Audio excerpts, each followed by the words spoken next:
It's been another big year for the Electrical Trades Union and the CEPU. We've celebrated election wins in Western Australia and Queensland and fought good and honest fights in Tasmania and South Australia. The Tories tried to take control of the South Australian power networks, but we fought hard on the front lines with direct action, lobbying crossbench senators to see reason that the building code was never legislated for essential services. By applying pressure on senators in the Australian Parliament, we were able to stop Michaelia Cash's anti-worker, anti-union building code from being forced onto the power industry. Tens of thousands of essential service workers around the country would have been subject to Cash's building industry watchdog if it wasn't for the ETU. And because of our great work, the Turnbull government blinked and Cash backed down from imposing the building code on services like electricity, telecommunications, gas and water. It was a victory for the ETU and the CEPU, and one we will soon share with brothers and sisters in the construction industry when we get rid of the ABCC.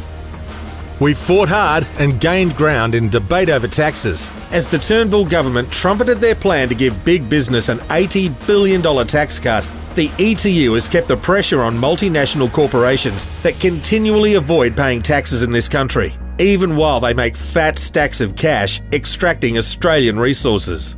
Thanks in part to the monumental pressure and perseverance from the ETU in Victoria, the Senate launched the Corporate Tax Avoidance Inquiry to look into how these companies have managed to avoid paying their bills in the country where they do business. The greedy and ungrateful Exxon locked out 230 highly skilled maintenance workers from its on and offshore operations, cutting their pay and conditions by up to 60%, all the while admitting it would pay no corporate tax in Australia until 2021. That's 8 years and $50 billion in sales. But the ETU is not going to let them get away with that scot-free, and hundreds of our members and their families descended on Melbourne to tear into the corporate fat cats.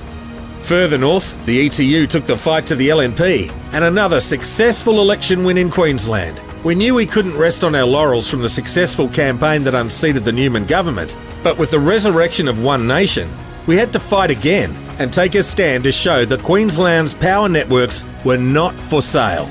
We weren't going to let Tim Nicholls' Liberal Nationals and those wolves in sheep's clothing called Pauline Hanson's One Nation gang up to sell off Queensland's public assets for no other reason than their neoliberal anti-worker agenda. But the battle was not untainted by sadness. In early 2017, the great warrior of the working class and then State Secretary of the ETU Queensland branch, Peter Simpson, had to step down amid his ongoing battle with cancer. Simo is known and respected across the country for his perseverance and fighting spirit, even when the odds are stacked against him. He never shied away from taking on the bosses and governments and challenged the Tories and the ALP to get the best for his members. But the struggles continue, with the Queensland branch having to fight harder than ever before, not least of all for our young members, who are being ripped off by All Trades Queensland, who wanted to pay the state's apprentices less than they deserved. Despite the backing of the building lobby and pressure from the Turnbull's anti-worker minister, Cash and Laundy, the ETU kept up the fight through the Fair Work Commission and the Federal Court. We won this multi-million-dollar battle, but the fight continues for these young workers to get what they are owed.